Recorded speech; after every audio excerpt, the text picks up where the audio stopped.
तो स्वागत है आपका कीड़ों का ज्ञान में। और आज हम भरसक मांगा को आगे लेके चलने वाले हैं। अगर तुमने पहले पार्ट नहीं देखा है तो जल्दी से जाके देख लो। आज हम शुरू करने वाले हैं गट्स की ओरिजिन स्टोरी। तो चलो सीधा चलते हैं द गोल्डन एज पार्ट 1 की तरफ। कहानी स्टार्ट होती है एक बहुत ही डार्क और डिस्टर्बिंग सीन से।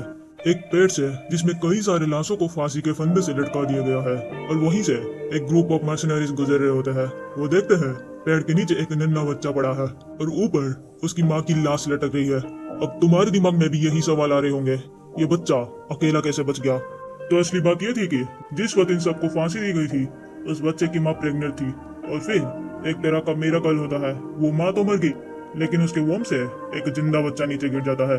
और हाँ, ये बच्चा है गट्स। अब एक मर्सनरी लीडर होता है, उसका नाम गामिनो।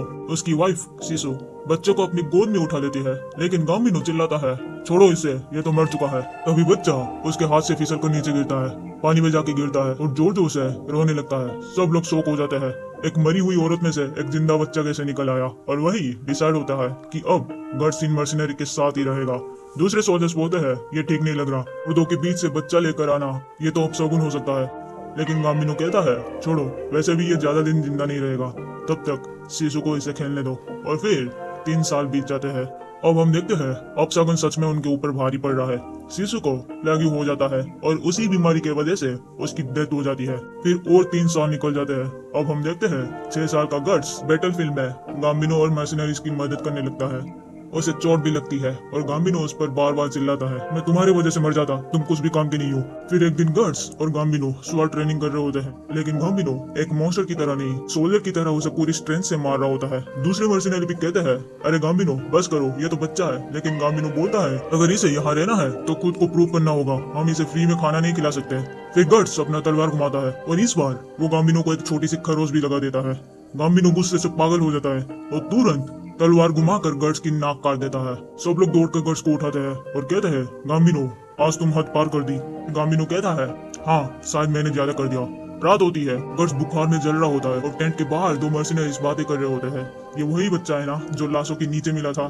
कहा जा रहा था इसे लाना एक अपशगुन था, शिशु का मौत भी इसी की वजह से हुई होगी।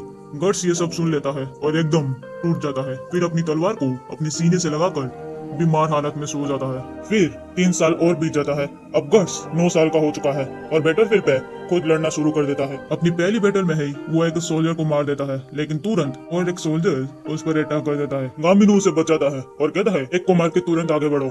बैटल के बाद उन्हें रिवार्ड मिलता है।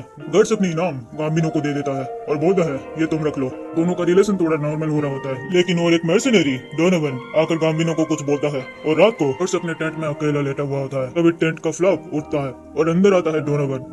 गट्स तुरंत समझ जाता है कि कुछ गलत होने वाला है। वो अपनी तलवार उठाना चाहता है, तब तक डोनोवन उसे पकड़ लेता है और यहीं पे चैप्टर एंड हो जाता है। वीडियो कैसी लगी कमेंट में जरूर बताना और लाइक और सब्सक्राइब करना बिल्कुल भी मत भूलना और अपने दोस्तों को शेयर करना। मिलते हैं अगले वीडियो में। आरिगातो।